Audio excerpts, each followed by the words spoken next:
Disclaimer: in this chapter, we will be discussing the murders of 2 children. The details may be triggering for some listeners. This will be the only warning. Please do not listen if you are sensitive to this topic. Anyone charged is considered innocent until proven guilty by the American justice system. Everything discussed, unless released by law enforcement, should be considered speculation.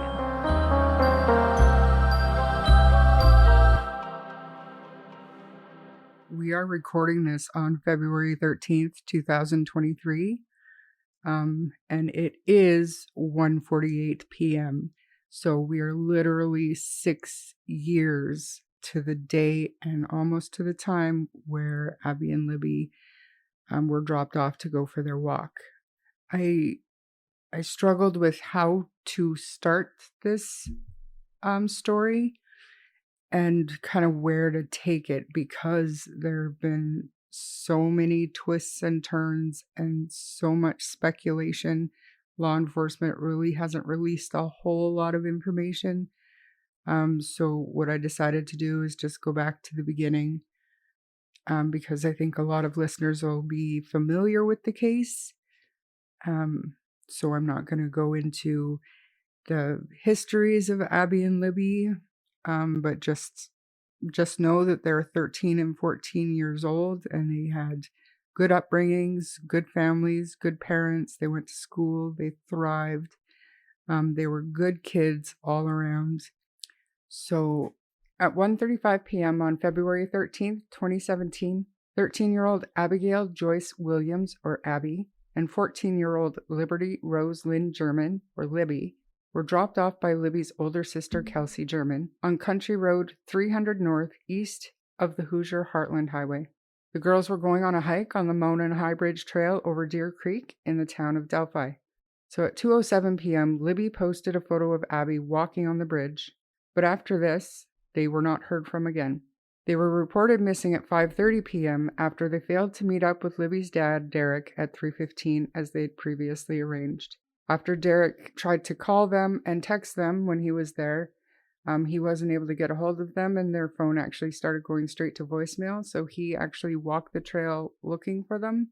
He ran into some people. He asked if they had seen 2 girls. He did meet somebody that said that they saw 2 girls on the 500 trail, which was just off of the trail that the girls actually used. So he actually veered off and went on this second trail. He wasn't able to find them either, so he actually ended up calling his mom, Becky, who is Libby's grandma. And from there, Libby's grandma and her aunt came down to the trail and started helping Derek look. And closer to 5:30, they still couldn't find the girls. By this time, Libby's grandpa and Becky's husband, Mike, had arrived to help them search. So Becky was very nervous because Libby is afraid of the dark. So she knew there had to be something wrong with darkness coming soon. It was February, even though it was a nice mild day. The sun was going to be going down. It was going to be getting colder. So Becky thought best to call the police to help them search. Authorities who searched the area did not initially suspect foul play. And hundreds of people showed up and took part in the search, which actually lasted until the early morning hours. Law enforcement called off the official search late on the 13th due to the risks to the searchers, but many civilians and volunteers stayed through the night. The search resumed early the following morning, but sadly, the girls' bodies were found a few minutes after noon, about half a mile east of the Monon High Bridge on the 14th. Did they announce right away that they were found dead, but also that they suspected that they were murdered? Like when they first came out with it, like they weren't able to find them, obviously. Mm-hmm. So, what I'm wondering is if they actually released that it was obviously a murder right away. When they first found the girls' bodies, obviously we didn't have access to the police scanner or the helicopter radio traffic or anything like that. So real time thinking about the information that was coming out at that time, we all heard that they had found 2 bodies in the area. They didn't release if they were male or female. They didn't say if they were children. They didn't say how they died, nothing like that. They just released that 2 bodies had been found and that the search was being scaled back. during a news conference. They wouldn't release any information other than it was suspicious death. Oh, So no. it Okay. was later the next afternoon where they were actually identified through the autopsy that it was Libby and Abby. And just to clarify, the first reports came out that the bodies were found on the banks of Deer Creek. Their bodies were actually located about 50 feet into the bush off of the creek. So they weren't found in the creek. They were found in the woods about 50 feet, very close to the creek, but 50 feet from almost, the creek bed. Not quite like a marsh, but almost kind of. Right. They were in the treed area that was around. So at 2:07, Libby posted a photo of Abby walking on the bridge. She posted that to Snapchat, and when you post things to Snapchat, they stay on for about 24 hours, I think, and then they're just automatically deleted. Was it her story? Yeah. So later in the day, obviously, when they couldn't be found, a couple of her friends actually went on there and took screenshots of this, and that's how we have it now. Just their friends took screenshots of Libby's last post type thing to kind of probably try and help the family. But that's how we know there's an actual timestamp on that post, 2:07 p.m. It was a picture of Abby walking across the bridge. Libby was probably 10 feet in front of her, further down the bridge, just looking back and taking a picture of Abby, who looked to be a little bit nervous in the picture. The picture itself shows the entire length of the bridge behind, like from where they had just come from. Yeah. And web sleuths and YouTubers, they have picked that picture apart, almost to the point where like some things out there I'm like, that's edited, you've turned things up and changed saturation levels and stuff like that. Yeah, but doing that can add and distort things as well. It doesn't always make things more clear. I 100% agree with you. A couple of the more reputable, in my opinion, YouTubers, that's a stretch, but I'm saying there are some that put a lot of work into this case and were very dedicated. One in particular used the video and the picture of Libby, and they were able to almost pinpoint where the picture was taken from, where Abby was standing. And that's not far-fetched. I would not believe at all. That. You know that the police did the exact same thing. It's totally doable. But looking from the direction that they just came from, I can't even say it's not clear if there's anyone there. There is no one there walking across that bridge at that time. At 2:07, you cannot see anybody coming up on them on that bridge for the entire length of it. Yeah. So, but having said that, when we get into the timing of all this stuff, by 2:13, the video that Libby took was coming to an end. That is a very short amount of time to make your way across that bridge unless you're extremely comfortable with heights and you've been on that dilapidated bridge before. So are you saying that the girls made it across really quickly? No, I don't think so. Just the timeline. So they're dropped off at 1:35, between 1:35 and 1:40. And by 2:07, they're about a quarter, maybe a little bit more of the way across the bridge. That took them half an hour. So they're taking their time. They're chilling. Many, many people over the last 6 years have crossed that bridge, have timed themselves, going quickly, going at like a normal speed, being nervous. Somebody that was very comfortable with it did it.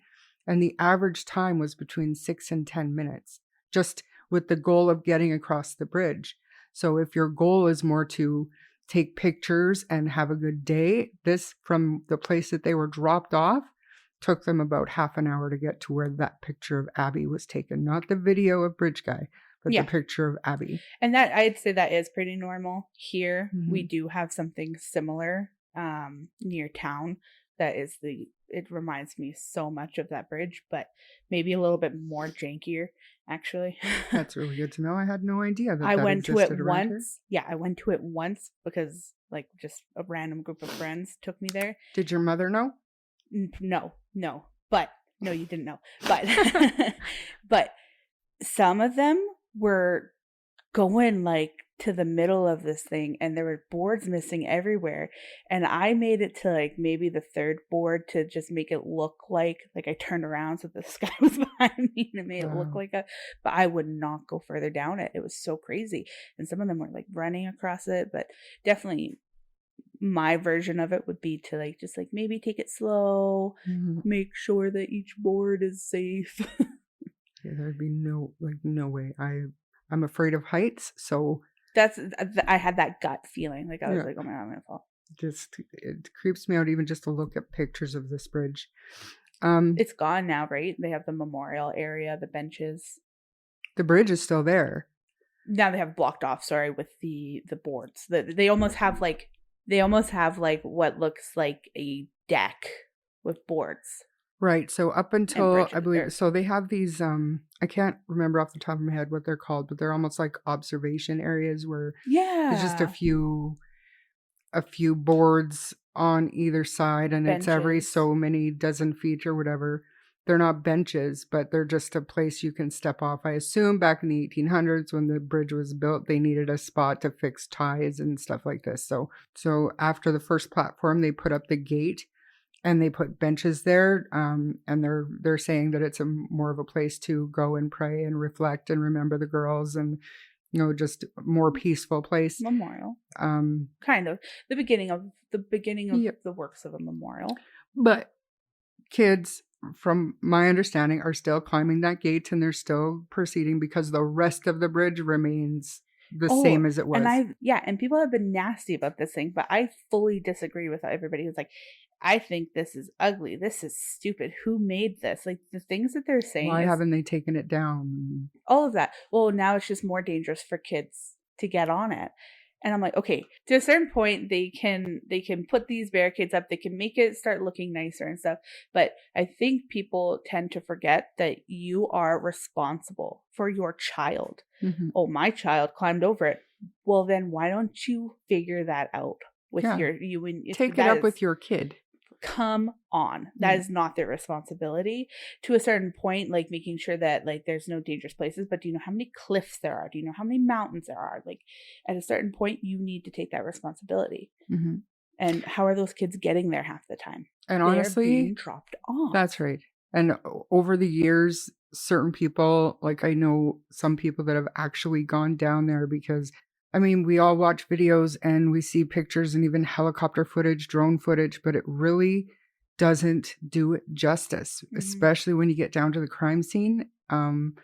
It looks, when you're watching videos and stuff and you're seeing pictures, it looks like it's sloped and it looks a little bit treacherous. But now that I know somebody that was there, it's not just a little slopey and treacherous. You're down there and you feel like you're in a bowl. Unless you're there to see it, I guess apparently you can't appreciate how isolating it is out there. Mm-hmm. So if you're a parent that is okay with dropping your kids off, and I'm not disparaging any parent for doing it at all, especially in a small town like Delphi.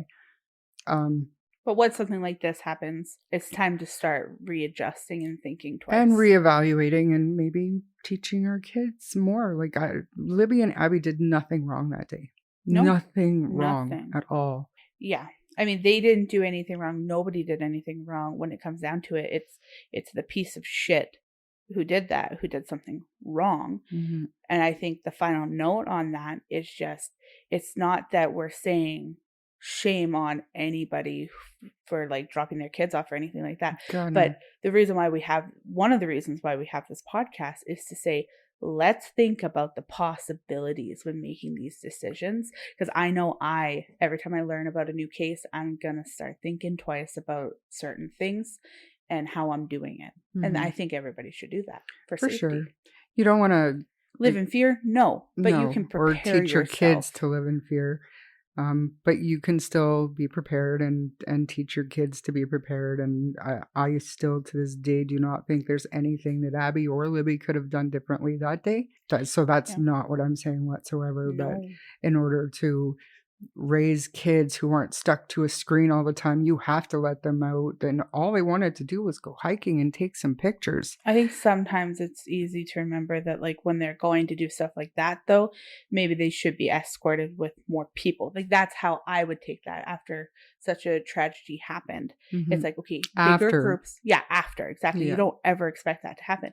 Afterwards, now I'm like, okay, if I ever let my kid do that, it's big group of people. And if I'm off, if I have time, because I know that their parents worked so much. If I had time, it's like, okay, I'll take you. If I didn't have time, can you guys wait until my day off and I'll take you? Like, just those little things. Once a tragedy happens, it's like, okay, that's what we can do moving just forward. Readjust and reevaluate how you do certain things and what you allow and what you don't. And unfortunately, it's just safer, or it should be safer to.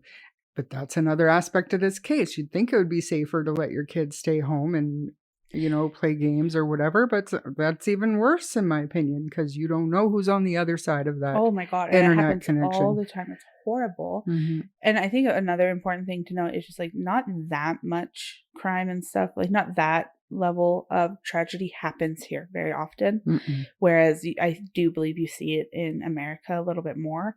And I think that is it's almost more dangerous in a way. Like, when I think about all this stuff, I think about what I would be doing if I was in America. I actually don't think that I would do half of the things that I've listed here, because and one day it could happen, but I tell myself that stuff doesn't really happen here. And that's crazy. And that stuff didn't really happen in Delphi. And then it happened. That's right. So that's me fully recognizing that I also would think the exact same way as their parents.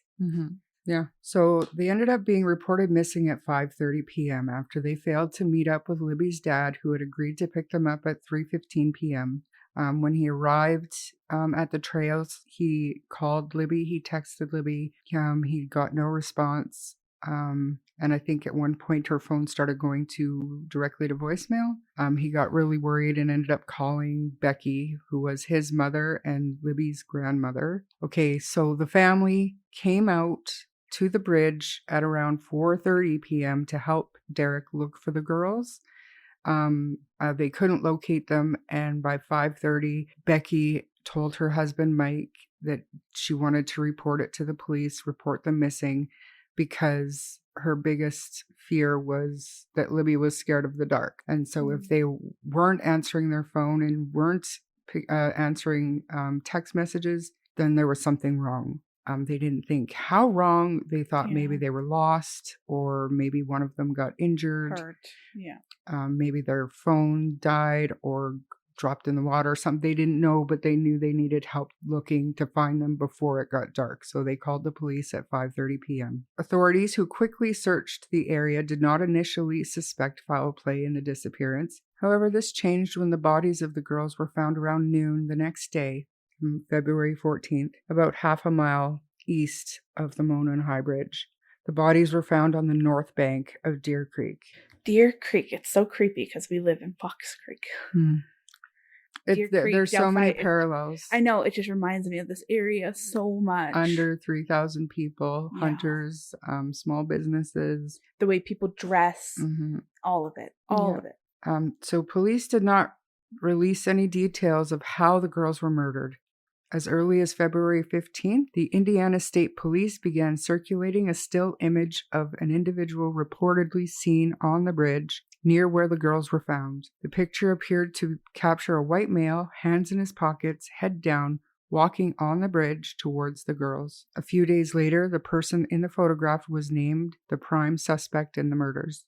Even though we didn't know, none of the public or the media knew where they got the picture from. So there was rumors going around that maybe a trail cam had captured him, or, I don't remember hearing a rumor that, oh no, that was Libby. That was Libby's phone. I don't remember hearing that. It was all about there's a trail camera. That was somebody on the trail. I think Snapchat was related to the photos that Libby took herself. Yeah. It wasn't just the picture of Abby. She took pictures of the bridge too and uploaded them to Snapchat that day. So on February 22nd, law enforcement released an audio recording where the voice of the suspect, although a little bit muffled, is heard to say down the hill. So let's play that clip now. Down the hill.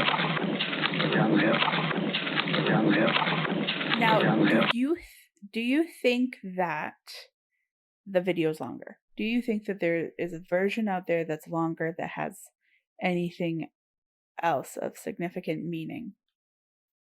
It is known that video is longer. Is 43 seconds long. Yeah. Do you think there's anything of significance in it? Do you think that they are keeping the real significant stuff to themselves for like trial purposes, case purposes? Yes and no. It is known now that one of the girls acknowledged that he had a gun. So I think that they didn't play that because they had found that bullet. And that was the key, hopefully not, but that was the key evidence that they were holding back, because then only the person responsible would know that there was a gun there. So that's why they didn't play that portion of the video. And where was this released? Like, where was this? The audio's never been released. Where's this confirmation coming that the girls acknowledged the probable cause affidavit? Oh, okay. That the girls, so it just says that the girls acknowledged that he had a gun in the video? I have the probable cause affidavit. I'm not sure if it specifies which girl, but one of the victims, I think it says, mentions the word gun.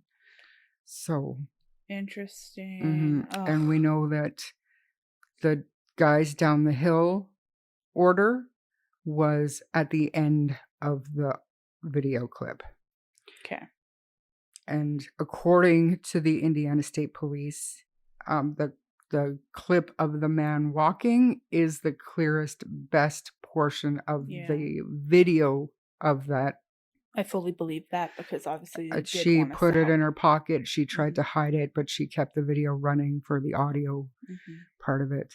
Libby's granddad, Mike, thinks that she innocently started videotaping this guy so that she could go home and say, hey, Papa, look at the crazy guy, or look at this creepy dude that was following us, whatever. That was her initial intent. But then when things got a little scary, she put the phone in her pocket and kept it recording. I fully believe that. Yeah, that's totally plausible. So obviously that voice is not recognizable. It is kind of muffled, and you can actually hear the leaves and stuff crunching underneath. So they are like actively moving across the dried leaves and stuff that were on the ground at the time, and gravel. So it's really hard to hear nuances in his voice. I do think that somebody who knows him would be able to put the grainy photo and the clip together and think that's this person. Like, if that was a person I knew and I heard it with it, I would be able to say, holy crap, that's John Smith. Like, that's Joe Blow. So let's get into it. Well, I'm not getting into him just yet. My stomach turns when I think of all the information that we now know and what he and his family had to have known for the past 6 years. It enrages me. Yeah. So let's continue on. So they released the video of the guy walking. They released the audio down the hill at a news conference on February 22nd. At this news conference, officials credited the source of the audio and image to Libby's iPhone, and further said that she's a hero for having the presence of mind and bravery to secretly record the interaction. Police indicated that additional evidence from the phone had been secured, but would not release any further details so as to not compromise any future trial. By this time, the reward offered in the case was set at $41,000. On July 17th, police distributed a sketch of someone who, at the time in the investigation, was being sought as a person of interest in the murders. It had apparently been drawn by police from eyewitnesses to a certain hiker on the trails that day. The sketch became known as Old Bridge Guy. On April 22nd, 2019, the Indiana State Police announced a new direction in the case and released a new sketch of the suspect, which became known as Young Bridge Guy. Police urged the public to study the new sketch, listen to the audio, and watch how the man walked on the bridge, and to send tips to the tip line email. Investigators stated that they had reason to believe that the suspect might well be hiding in plain sight, and the person was almost certainly familiar with the area of Delphi, whether it be from living or working there or for another reason. An additional plea was made for help in identifying the driver of a vehicle that was supposedly left abandoned on the Hoosier Heartland Highway in Delphi. So that is basically all that we know for sure. Yeah. Up until recently. No, let's speculate. Well, it's all speculation. So why don't we talk about suspects here? Because there have been a few. So many. There have been many, but none that police have actually said he is a good suspect or he's a person of interest. They don't use that normal law enforcement language in this case. On June 27th, 2019, Paul Etter killed himself while surrounded by police during a standoff in Boone County. Etter was pulled over by a Lebanon police officer who noticed the truck he was driving had been reported stolen earlier that day. Etter was suspected in the abduction and sexual assault of a 26-year-old woman a few days earlier. That's how he became under investigation for his possible connection to the deaths of Abby and Libby. So Tobe Lesenby, the sheriff of Carroll County, said that his name came up through the process. And was he the sheriff at the time, or is he still the sheriff? I thought he was running for office or something. No, so he's still in the sheriff's office, but recently he had to, his term was up, so they had an election, and they have a new sheriff now, but Tobe is still works as an officer in the sheriff's department. Okay. So, as with every aspect of this investigation, Etter was covered and no longer considered a person of interest, though the police have not said how they cleared him. Maybe they used the bullet and they were able to count him out that way. Maybe they do have some kind of DNA that they have that they're not really talking about. All right. So, Daniel Nations. He was arrested on September 25th, 2017, after Colorado police say the car he and his wife were driving in matched one belonging to a man who was threatening several hikers with a hatchet. So this happened near the same trail where a man was murdered 2 weeks before. Daniel Nations is not charged with that murder, but his appearance led him to be tipped in to investigators working in the Delphi case. Indiana State Police Sergeant Kim Riley said that they were made aware of Nations' arrest by a sheriff's department in Colorado, and they immediately started exchanging notes. So in true form, Daniel was covered and no longer a person of interest in the Delphi case. Notice that they never say that anyone has been cleared. It's all, we've covered him and he's no longer interesting to us. Oh, James Brian Chadwell. Ugh. This was my person of interest immediately when it came to light what he had done. He strongly resembled the sketch, and his voice seemed similar to the voice captured on Libby's phone. James Chadwell was a piece of shit. Sorry. Beyond. So James Chadwell charged, tried, and convicted of luring his 9-year-old neighbor into his Lafayette home on April 19th, 2021 to pet his dogs. After the girl was reported missing, police say they found her in Chadwell's basement with her clothes off, chained and beaten with strangulation marks around her neck. He was sentenced to over 90 years in prison, and again, police have not been able to connect him to the Delphi murders. Did that little girl survive? She did. Okay, so these were the men who were identified, investigated, and quote-unquote covered. Were those... That's not the only men. No, but they were the most, publicized. What about the one dude? Because, in the groups and stuff, they've really... Still to this day. So I think we're going to get into him right now. Yeah. Right now? Okay. And honestly, I went back and forth with even including him because when I see posts about him still being their bridge guy or their suspect, it actually...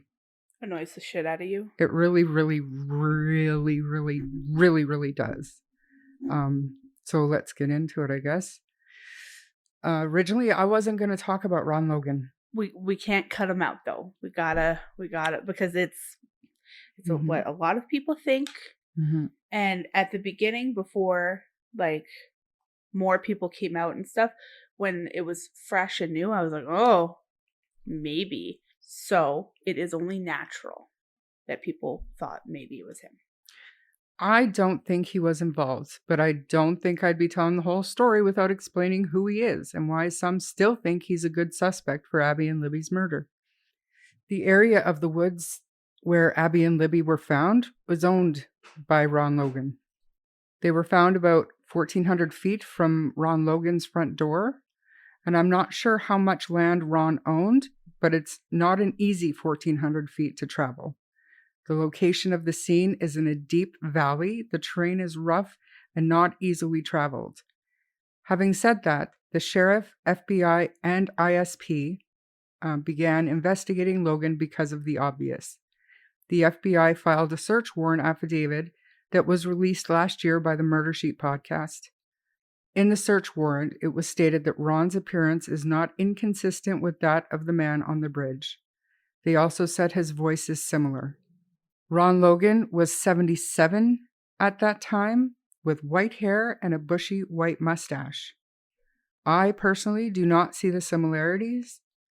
He's also over 6 feet tall, but early descriptions of Bridge Guy said that he was believed to be between 5'4" and 5'6".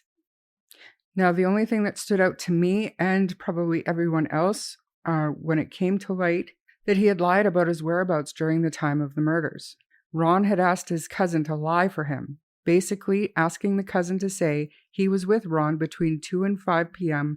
on February 13th, taking him to an aquarium store in nearby Lafayette. Why would he ask someone to lie and to create a fake alibi? And if this fake alibi request was apparently made before the girls' bodies were even found on his property, leading people to wonder if he knew they were there. This is very suspicious. According to police, Ron had a lengthy record with domestic issues, DUI, and things like that. In fact, he was on parole at the time of the murders, and his license had been suspended due to yet another DUI. His real alibi is that he drove himself to the aquarium and then stopped at a pub and drank beer before driving home, further violating his parole as he was not supposed to be drinking either. Obviously, he did not want to get caught doing these things, as it would land him in jail, which it did. He was charged and spent time in jail for these parole violations. Also, in the search warrant affidavit, the FBI agent said that the crime scene was very bloody and some of the girls' clothes was missing, and it would be highly likely that the perpetrator got the girls' blood on him. The affidavit also said that the girls' bodies were moved and staged, possibly for the offender to take pictures, video, or some other mementos with him. The search warrant affidavit made it clear that police expected to find blood, souvenir, pictures, or other evidence with the offender, but nothing was found during that search warrant. He died in 2021 from COVID complications. The Indiana State Police have said that they do not consider Ron Logan a suspect. But with how long that snippet went, we can fully understand why he was sus AF. Totally, and I am including the affidavit in this episode. I'm not trying to glaze over anything, or the one point that was made in that affidavit was that they fully expect for blood or other evidence to be found with the perpetrator. And at that time, this was only a little over a month after the murders. Okay, so they found nothing, and that speaks volumes. Not to mention the fact that Bridge Guy, even though the picture is grainy and this and that, his voice doesn't match. Bridge Guy's voice is not that of a 77-year-old man. Ron Logan talked to the media many times, yeah. And his voice does not match. It just doesn't. And he's 77, totally. But he owns the property. He owns the property, and he'd be used to moving around his own property. So that's not a question to me. He actually took reporters down into the crime scene area, just up to the caution tape. But he was able to make it down there. I'm not saying anything that he's too old, listen that, but he does not match Bridge Guy. He's too tall. That if that video or photo was Ron Logan, I think that we would see that white in his hair We would see that white in his mustache, and it's just not there to be seen. Going off of what you're saying, is it not true that you do not believe that if Rick Allen, allegedly, is Bridge Guy, you believe that it was not just him? Correct. But you would still cut out the old guy who owns the property, has access to the property, the location, and everything else. I would, strictly due to the fact that the police did not find a shred of evidence, and nobody has seen actual crime scene photos. We do not know how the girls died or what kind of weapon was used. Believed that they died from sharp force trauma, which is also in the Affidavit? search warrant. No, search warrant. Ron Logan search warrant. So, and they actually say in that search warrant affidavit that there was a lot of blood at the crime scene. So you tell me how somebody can do what he did to those poor little girls and then walk up to his house and completely get rid of every trace of evidence. I just don't see it. Yeah, no, and I'm just asking questions. This is why I'm so firmly in not believing Ron Logan has anything to do with it. Now, I think if police cleared him, that is typically enough for me. Yeah. I'm one of those people who will definitely listen more to what the police are saying. Mm-hmm. Like if you're going to clear somebody, I'm like, they have their reasons to clear them. Mm-hmm. And that's why they cleared him. They couldn't find any evidence connecting him other than his the alibi that he had lied about his alibi. So, which is totally sketchy, but I understand not wanting to go back to jail at his age. I mean, he's a criminal, sure. Would I involve a family member? Of course not. No. I don't know. But then again, so, we're going to move on to other suspects, such as the Kleins. And, coincidence does sometimes really matter, especially when it's all speculation. All of it is speculation and alleged. Which is why I'm trying my best to stick to facts. Okay, so let's move on to Kegan Kline. So in December of 2021, the Indiana State Police announced the discovery of a fake social media account which had been uncovered during the course of the investigation into the Delphi murders, and alleged that the account belonged to a 27-year-old man from Peru, Indiana, who is being held in custody for alleged sex crimes against children. He was not named by police as a person of interest in the investigation. However, information about this man and his criminal activity was the focus for anyone covering or following Abby and Libby's murders, including me. Yes, folks, we are talking about Kegan Kline. I don't want to get too distracted with Kegan's life and crimes, but I think it's important to talk about how his case is connected to our girls, and maybe talk about why I don't think he's been cleared of any involvement yet. So I'm not going to go as deeply into Kegan on this chapter as I first intended. The fact is that his crimes are heinous. This guy is disgusting, but there's a lot of information to be able to tell everyone the whole story. So I've added the Kegan Kline case to my list of stories to tell. This is how he's connected to the Delphi murders, but I'm not detailing the crimes he is currently awaiting trial for. But here's what connects him to Libby and Abby. Which is a lot in a sense. It is. What it would be considered the craziest coincidences of ever. So as it relates to Kegan Kline, here's a quick timeline. On February 13th, Abby and Libby are murdered in Delphi. On February 20th, a girl gets off her school bus and sees a masked man peering into her bedroom window. This girl had been chatting with Anthony Schatz. In fact, the night before had sent Anthony Schatz her address as they planned to meet up in the coming days. And just to clarify, Anthony Schatz is a profile on Instagram. And Kik and yeah. Which Kik probably was just how he continued messaging them off of Instagram. But Anthony Schatz was an Instagram profile with nice cars. He would send them all to Snapchat. An attractive man. It was catfish. Mm-hmm. And it was a profile he used to speak with underage girls who would fantasize about being with pretty much a famous dude with lots of followers, almost model type with money. Mm-hmm. And come to find out, he was a teenage model. He's now a police officer in Alaska and is absolutely horrified that this has happened. And I'm sure he'll be part of the trial. Yeah, and that is usually how catfish profiles work.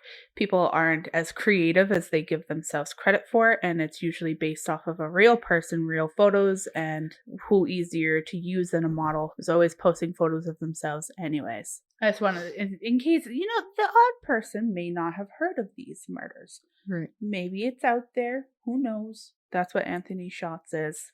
Let's go. Okay. And so the girl that had been chatting with Anthony Shots and then the next day saw the man in the ski mask peering in her bedroom window, I refer to her as Ski Mask Girl. So I'm not saying that she's wearing the ski mask, but this is the incident, and it's just how my brain works. So around the same time, police had investigated all aspects, especially the social media activity and contacts of Libby and Abby. Anthony Shots was one of the last online chats that Libby had before they were murdered. So there's a connection that police identified, and they were able to use Ski Mask Girl's phone to track the IP address and provider information, which led them to the house that Kagan shared with his dad, Tony. In the meantime, on February 21st, Kagan and his dad, Tony, go on a planned trip to Las Vegas. On February 24th, they returned from Vegas late that night. And on February 25th, the FBI, ISP, and the Peru Police Department conducted a raid and served a search warrant on the house where Kagan lived with his dad. During that search, police interviewed Kagan and seized a number of electronic devices. This is where the magnitude of Kagan's crimes come to light that we will dive into on another chapter. Kagan wasn't actually arrested for these CSAM charges, which is child sexual abuse materials. Once the ISP released the Anthony Shots information on that YouTube release, Kagan was now known to the public. People started digging into his life and the life of any associates. And honestly, other than the fact that Kagan is a compulsive liar, nothing was revealed that directly connected him to Libby or Abby outside of the online chats. However, strange coincidences started stacking up. In August 2021, it was reported that Kagan was taken from his Miami County jail cell by ISP. Speculation is that he led police to the Wabash River, where a significant search started almost immediately after. This search lasted almost 6 weeks. It was a huge undertaking. So what were they looking for? Maybe another phone or a knife? We still don't know. I mean, I'm stuck on that piece of speculation that Kagan was taken, and it is confirmed that he was taken to an Air Force base, a military base, for questioning. And then basically right after that, this search started. It lasted 6 weeks. The resources and money that it took the state to pay for that search effort. Then the Indiana State Police Superintendent Doug Carter and his helicopter flew over, landed, had a meeting, whatever. And then within a couple of hours of that helicopter leaving, the search was suddenly wrapped up. Kagan also supposedly told police that he waited in the Jeep while someone else committed the murder of Abby and Libby. Why would anyone lie about that? Even a compulsive liar, he's already facing huge prison time for his own charges. Why is he trying to add to it? I would like to add that again is secondhand information.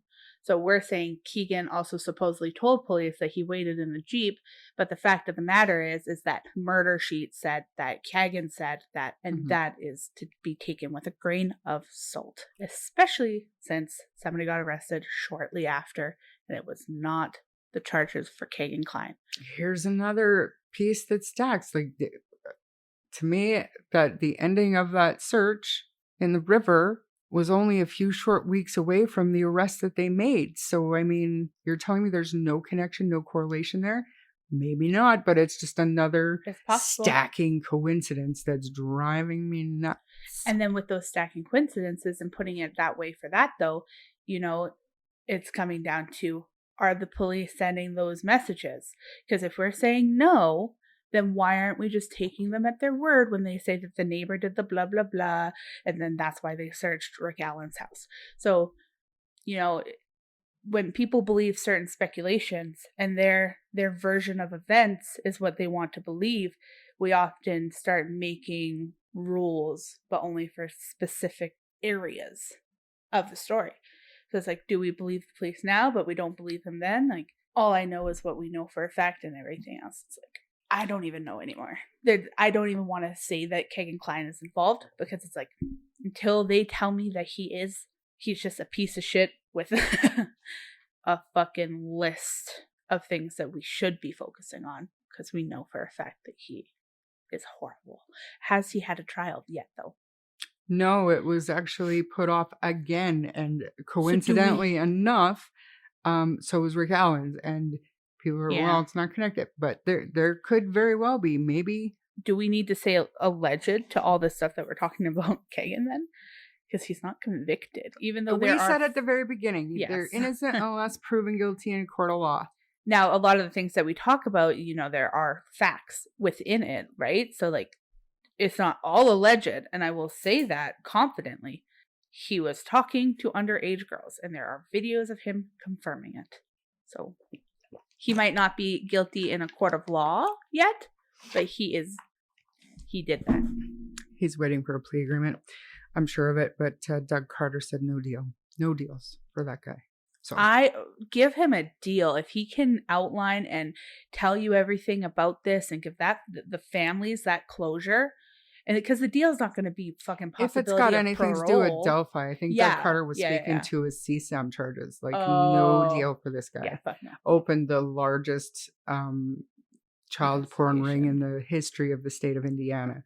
Anyways, I'm just not convinced that Kegan and Tony aren't involved in some way. And Tony has no charges. Tony has nothing. He's just a straight up fully alleged and just speculation rumor. He's just a dickhead.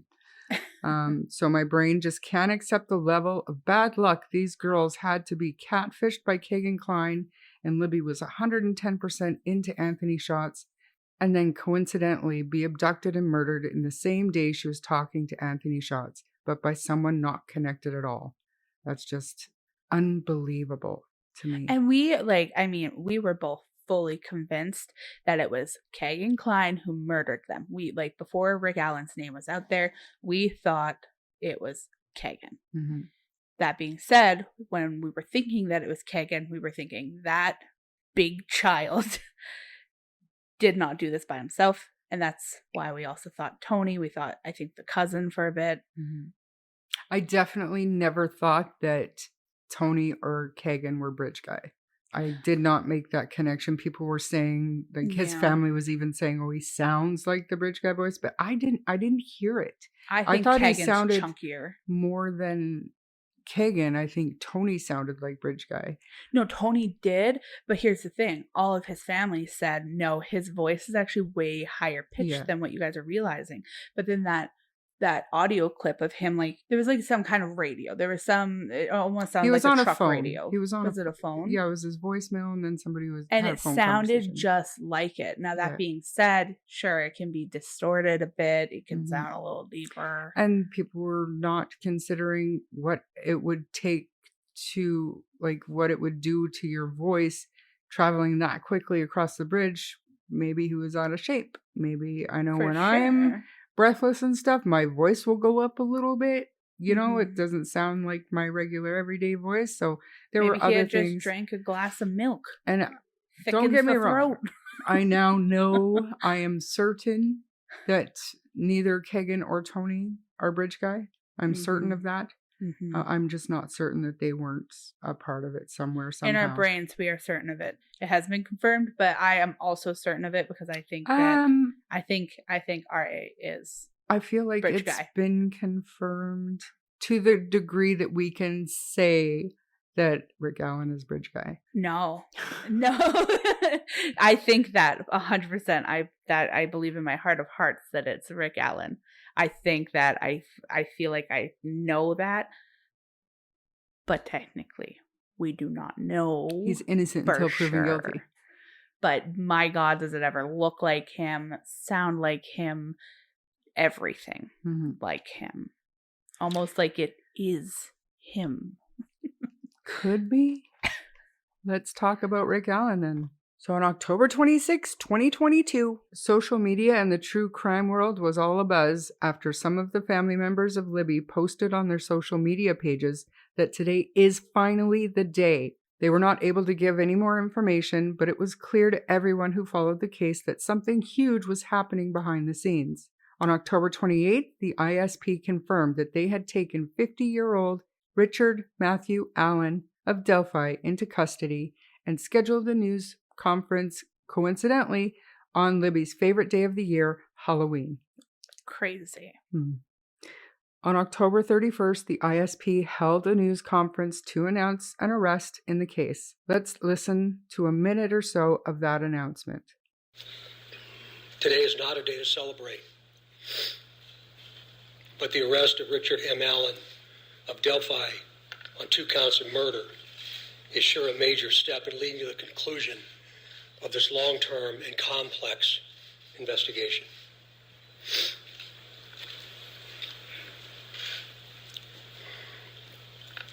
First, I'd like to speak directly to Anna, Mike, Becky, Kelsey, your extended families, along with the entire Delphi community that certainly has grown and now includes our nation and even many countries around the world. I am proud to report to you that today, actually last Friday, was the day, and an arrest has been made. Rick Allen had not been previously mentioned as a suspect possibly connected to the girls' deaths. He is known to go by Rick or Ricky. I like to call him Dick.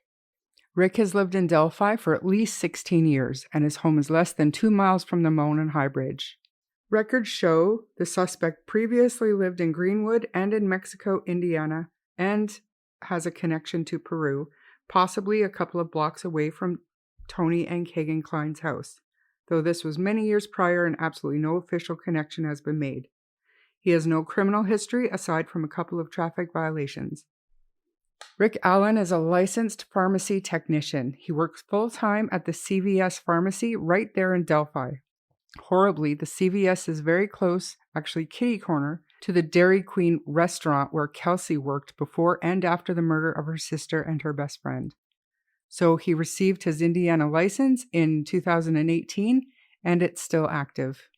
Libby's aunt, and confirmed by Becky, Libby's grandma, said that Rick even at one point developed photos at the pharmacy for Libby's memorial service after the killings. Her family said Rick would not charge them for the photos. This is terrible to realize that this pharmacy is the only one in Delphi. How many times did these families come into contact with this guy, who was truly hiding in plain sight the entire time? Rick has pleaded not guilty to the charges and is said to be refusing to cooperate with the investigation. So the conservation officer, they had a kind of a booth set up at this grocery store for anyone to come in and give tips. Mm-hmm. And the conservation officer happened to be there the day that Rick came by to give his information. And that's it though. So do we know if they looked into Rick Allen after that anymore, even though he said he was there that day? No. And I mean, I'll talk about it very, very shortly here, but the tip was lost. I think they called it a clerical error, but we'll get there really soon here. Stupid. On November 29th, authorities released a redacted probable cause affidavit outlining the evidence behind Rick's arrest, revealing that he was linked to a bullet that was found near one of the bodies at the murder scene, and he's believed to be the bridge guy that was seen in the video that Libby recorded. The affidavit also reveals that Rick was interviewed by a conservation officer in 2017, shortly after the murders, confirming he has been on their radar since day one. But was he really? The real story is that Rick spoke to a conservation officer outside of a local grocery store to tell him that he was at the trails that day. He mentioned what he was wearing, which he described as his blue Carhartt jacket, jeans, and a ball cap. The conservation officer took Rick's statement and handed it in to investigators. This tip seems to have gotten lost because no one ever followed up. We do not know how Rick came on to investigators' radar again in mid-October of last year, but the first search, according to neighbors, was conducted at Rick's house on October 15th, just a couple of weeks after that big search of the Wabash River ended. Another bit of speculation is that the conservation officer's tip was found recently while investigators were going back over the 70,000 plus tips in the case, just trying to find that missing piece. I just want to like briefly touch on the fact that like I get that there was a lot of tips in the case. I fully get that they had their work cut out for them. But not all of the tips were of people that were there that day. Mm-hmm. And it's like, how do you not go back to making sure that you have everybody that was there and like thorough statements of everybody that was there? I just, that is not talked about enough as a major fuck up. Mm-hmm. Like the case is 6 years. Frozen. It's freezing cold by now. All because y'all lost a tip. But not just a normal tip. Not your regular somebody calls and blah, blah, blah. Somebody who said, I was there. Mm-hmm. That's gross. So let's talk about it. A lot of people wonder why or how the conservation officer must not have followed up on the tip that he submitted or Rick's statement. After so many times seeing the story, images, audio, video, why didn't this conservation officer follow up when no arrest was made and no mention of Rick's was made as a person of interest? My bit of speculation, after looking into this conservation officer, whose name has never been released, we don't know who he was or is, but at the end of February of 2017, a conservation officer was off duty ice fishing with his elderly father when his father suffered a heart attack and fell through the ice. The officer ended up passing away while trying to save his dad.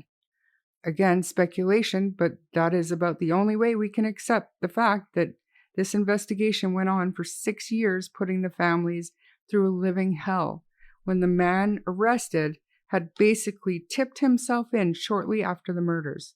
And that being said, like, it's not even that I'm saying that guy is off his rocker. People have bad days. Mm-hmm. As an entire force, Mm-hmm. how do you sit there for so long feeling cold on the case and not go back through something as simple as people that were there? That's why they were going back through, because it took too long. Tips were slowing down, so that it did, but this is how they found it, and they have officially said it was lost due to a clerical error.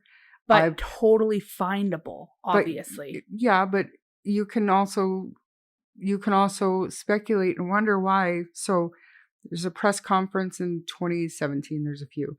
There's one on the anniversary in 2018, 2019, 2020. Mm-hmm. So if that conservation officer wasn't passed away, don't you think he would have questioned them, went back and said, did you ever talk to that guy? Oh, yeah, I know. Like, you know what I mean? So it makes sense to me that pieces of paper, things do get lost in the shuffle. But what was found to bring it back up? It's not exactly. Yeah, that's my only point. The one point. lady at the press conference in October was singled out and thanked for her tenacity and her attention to detail. So I think it was, I don't know what her role is, but I think that lady is the one that found this tip, probably filed somewhere where it wasn't supposed to be filed. And I suspect they probably had a file for people that were cleared or tips that were looked into and cleared, and maybe it was accidentally filed in there. And that's how it was missed for so many years. But then crazy. You think that this conservation officer, after hearing year after year them looking for the same information that he took from a man shortly after the murders, he would have called in and said, Did you ever end up talking to that guy? Have you cleared him yet? Just to get an answer, some closure. Makes sense to me that maybe he did actually pass away a couple of weeks after the murders, accidentally. And just what a horrible set of circumstances. Which just brings us back to like making sure you're going over your work and going through things. Attention to detail, yeah. And some of the people that worked there at that time probably don't work there anymore, and they probably have fresh eyes on things. We don't know. So also in the affidavit, police say they found an unspent bullet between the girls' bodies. The bullet ended up being matched to a gun owned by Rick Allen. When questioned, Rick stated that he has owned the gun for years and has never and would never loan it to anyone. Eyewitnesses also saw a person who resembled Rick's description of the clothes he was wearing that day while on the trails, which also matches those of the Bridge Guy video. The witness also said that they could not be sure what color his eyes were, but could tell that they were not blue. Now, some pictures of Rick Allen sure look like he might have blue eyes, but who knows? I do know that I can say with 1,000,000% certainty that I would not be able to see eye color when driving past someone. I also have a hard time believing I'd be able to tell mud from blood from wet on a dark blue coat and blue jeans. Maybe, but I doubt it. Yeah, and I mean, I'm a little blind for sure, but I can't imagine a world where when you're driving past somebody, you could tell their eye color. But I would say, though, through experience, there was once this guy on the side of the road who had just gone into a dirt biking accident, and we stopped for him, and he was in a dark blue jacket and jeans, and he had mud and blood all over him, and he was pretty injured, but you could definitely tell the difference. Like if he had a substantial amount of blood on him, you could for sure tell the difference and see that that man was sus. Really? Yeah, but not the eye color. That seems wild to me. Okay, so I'll admit you could probably see mud on a blue coat, especially if he had been walking for a while and it started to dry. But I still, when something is wet, like a dark blue coat, when it gets wet, it's darker. It's much darker. It probably almost appears black. And blood, I've never been covered in blood, so I don't know for sure, but there's no information saying that she actually slowed down when she saw this person, so I don't know. I would like to say I wasn't the person driving when we drove by the guy covered in mud and blood, and I don't think I would have stopped. Right. Maybe I'd call for help, but I would not have stopped my own vehicle. Right. And I agree with like the jacket, but maybe he had that blood on jeans, and that's more so where you could probably see it if she's seen it on him and his skin. And I'd say that you can really tell when the like jeans are wet. So perhaps she wasn't just looking at the jacket, but the whole picture. Definitely the whole picture, Yeah. Because she said it looked like he had just gotten into a fight. Exactly. There's probably blood on his hands. Who knows? Security video has also identified a car matching that of what Rick Allen was driving the day that he was seen in the area, and was the car that was parked at the abandoned CPS building that police had been looking for, which, backing up, was also part of the statement Rick had given to the conservation officer back in 2017. If you remember back in the Ron Logan search warrant affidavit, the FBI said that the scene was bloody and that the killer would likely have gotten a fair amount of blood on him. There were also items of clothing missing from the scene. One would think that if investigators found anything like that during the searches of Rick Allen's house, yard, and car, it would have been included in the probable cause affidavit, but there were no mention of anything found. The trial is set for March of 2023, but it's pretty ambitious to get all of the discovery and preparations made by then. This is not even a month away, so we are in February now, and the change of venue hearing was just held not too long ago, which that request was denied by Judge Gall. She decided to keep the trial in Carroll County, but will draw the jury pool from Allen County. A hearing that was set for February 17th has also been continued.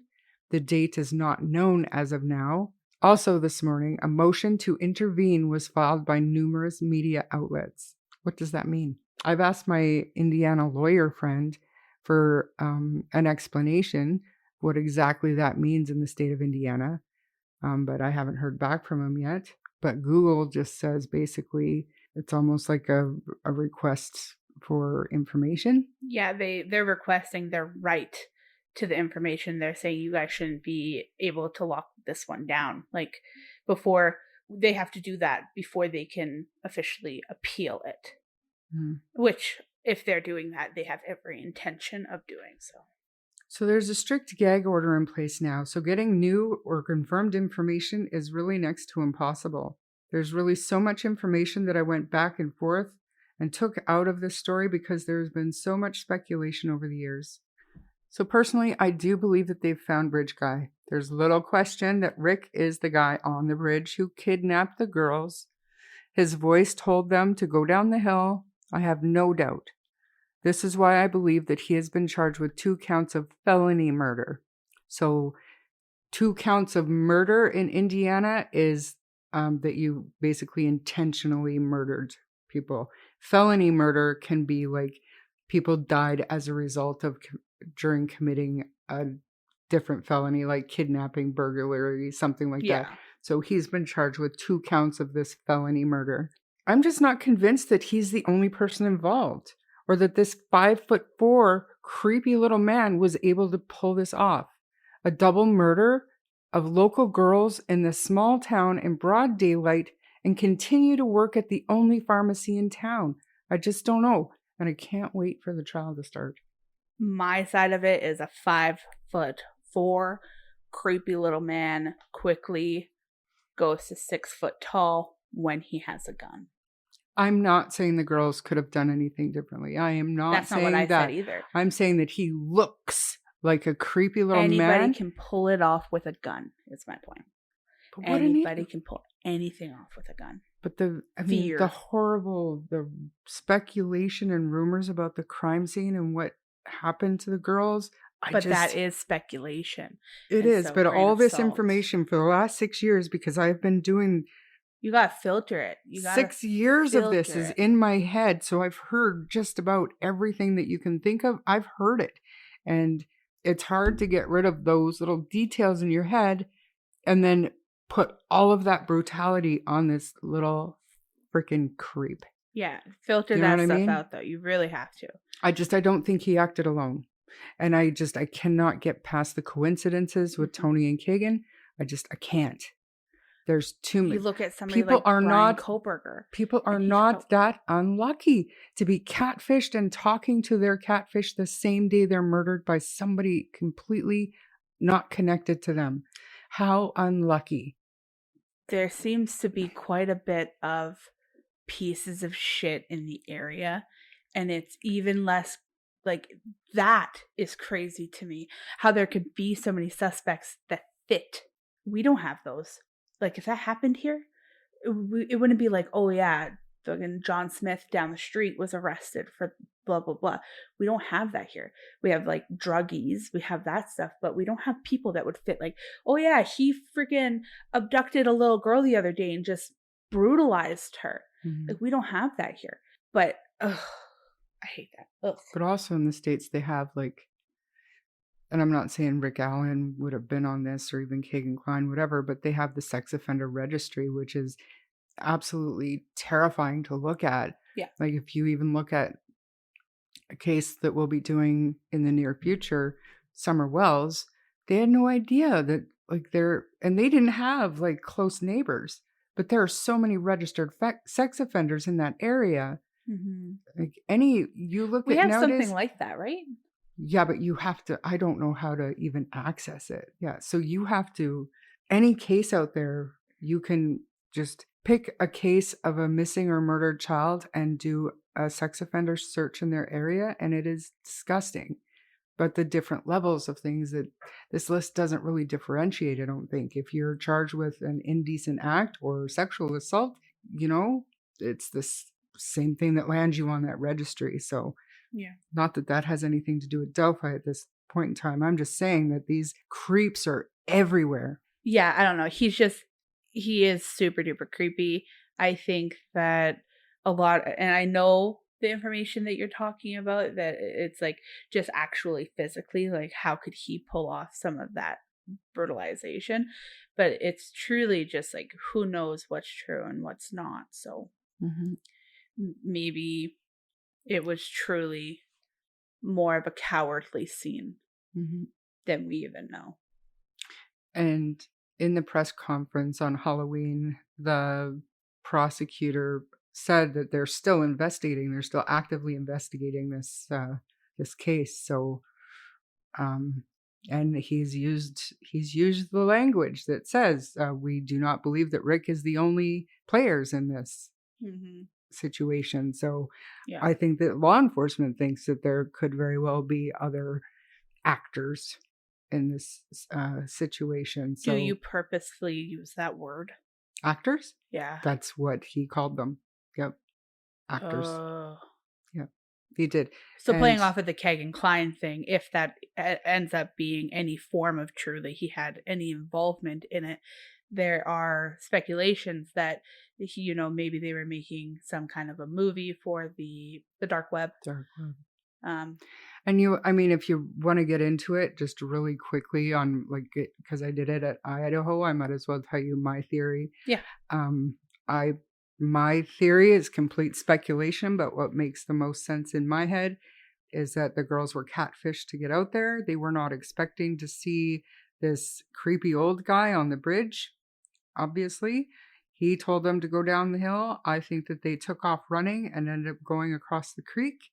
I think that apparently now it's Rick or whatever let Kagan or Tony or the cousin know that things were going sideways, and he had them at gunpoint. Like, what do you want me to do with these girls? They're not coming easily.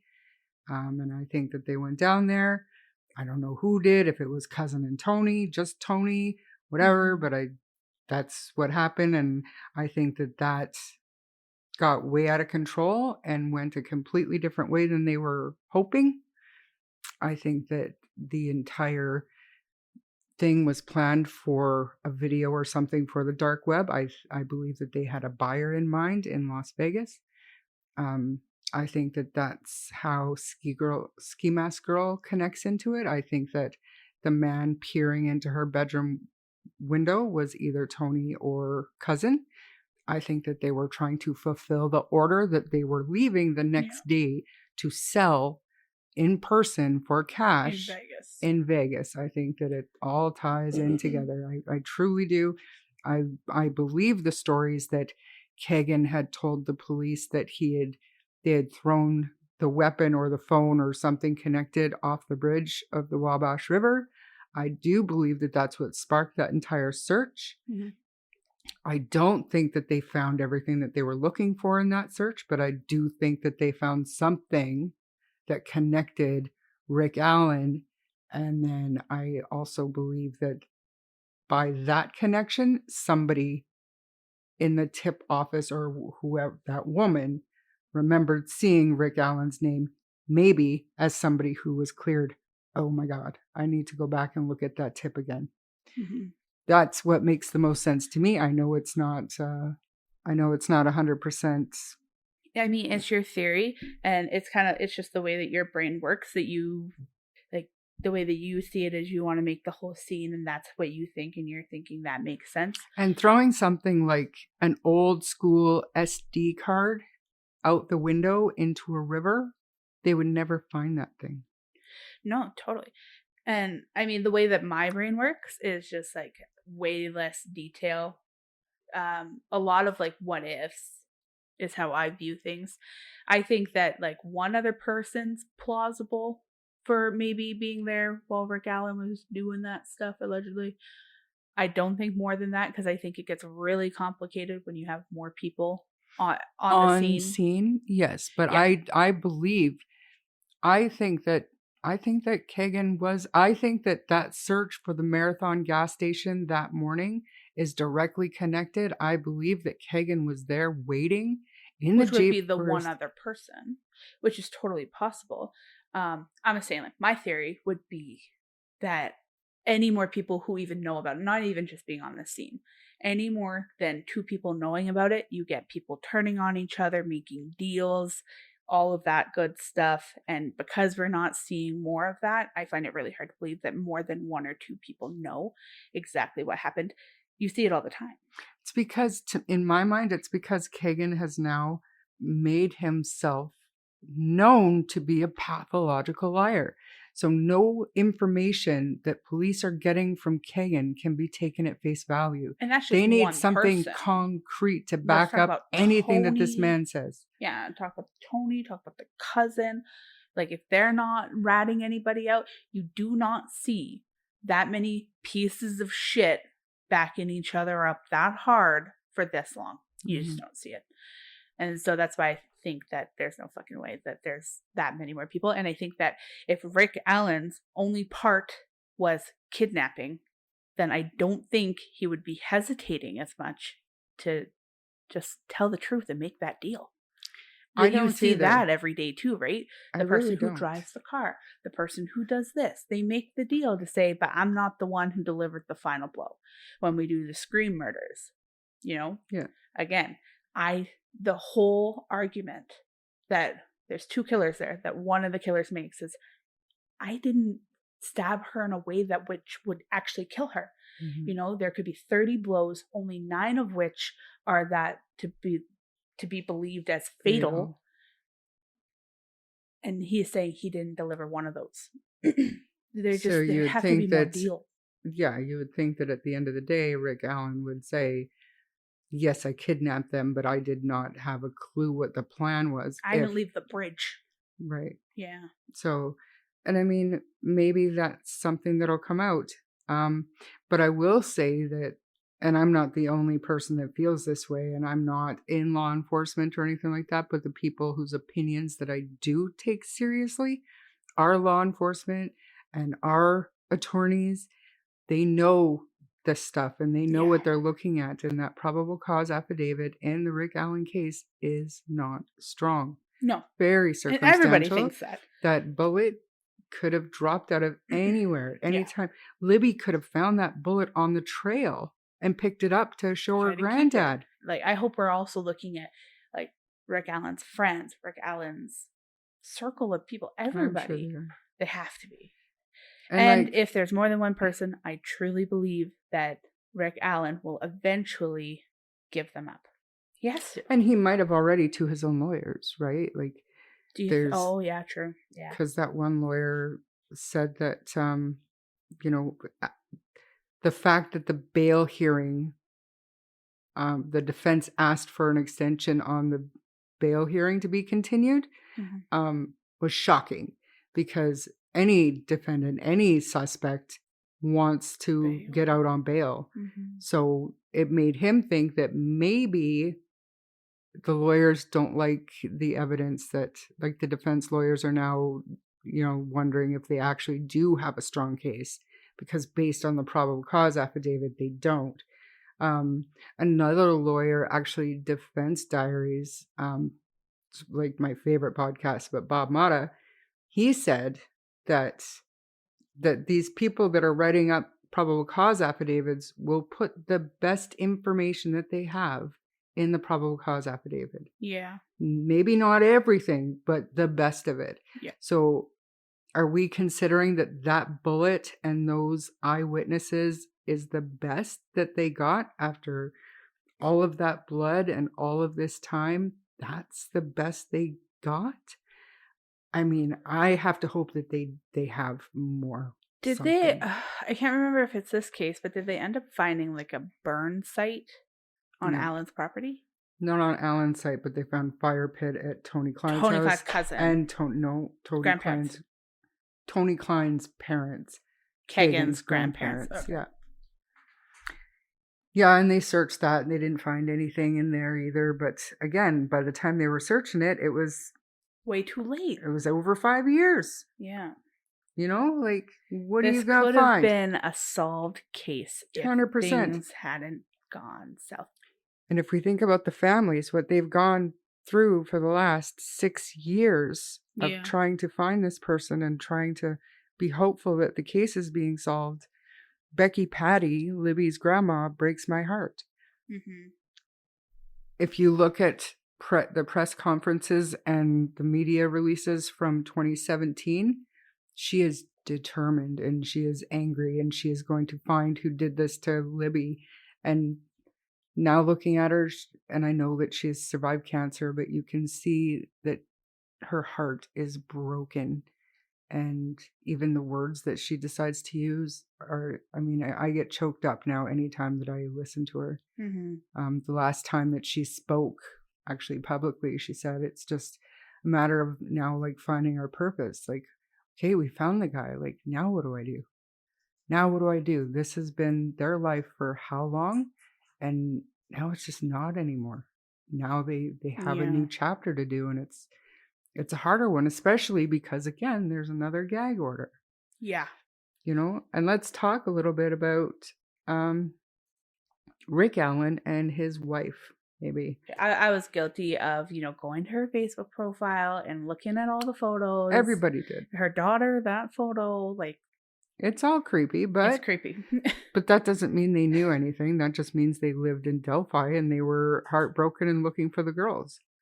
But so Kathy Allen actually told the police that, yeah, Rick still owns that same Carhartt coat, that blue Carhartt coat. It's still at the house. So if that's the guy, then they will find DNA on it. But I started thinking, like, what if after the murders he went out and bought an identical jacket and just washed it a few times and got rid of that bloody jacket, burnt it, whatever, right? So there's no guarantees anywhere. No. So I hope that they have more information, more evidence than what they put in that PCA, because it is weak. Yeah. Weak. You can poke holes through every bit of it. I agree. It's worrisome. Like when I read it, that's the only thing where I'm like, dang, that's really all we got. But you know what? It's not that far-fetched being this far away from the date of the murders. It's not that crazy that that's all they have. It was such a cold case. If they had more, they would have found somebody earlier. So the tip line is still open for this case. So if anybody has any information about Rick Allen, his associates, or any information you think could help the ongoing investigation, please email the tip line at abbyandlibbystip@cacoshrf.com. Along with the tip line, everybody should go and visit the Abby and Libby Memorial Park website. It's abbyandlibbymemorialpark.org. This site is amazing. So they built a memorial park where they can have softball and baseball fields, an amphitheater, picnic shelters, a multi-purpose building, a concession stand. There's public restrooms. There's age-appropriate playgrounds and a walking trail around the perimeter of all the park facilities. So they have raised enough money to build this because Abby and Libby were both very into softball and volleyball. So they were able to do this. So you can go onto this website, you can donate money, or you can purchase t-shirts or other items to go towards the upkeep of the Abby and Libby Memorial Park. I know the concession stand takes a lot of money even just to keep it running. This is all not for profit, so it's a good cause. I have donated. I have purchased mugs and notebooks and t-shirts over the years. So anything you can do to help, I'm sure will still to this day be very, very appreciated. So, and it's a beautiful site. You can go on there and you can see pictures and read a little bit about the girls. It's just, it's touching and yeah, go visit the website and donate if you can. And even if you can't, you can leave a friendly message for the families. Yeah, hopefully we'll have a resolution for them soon so that they can find some kind of peace.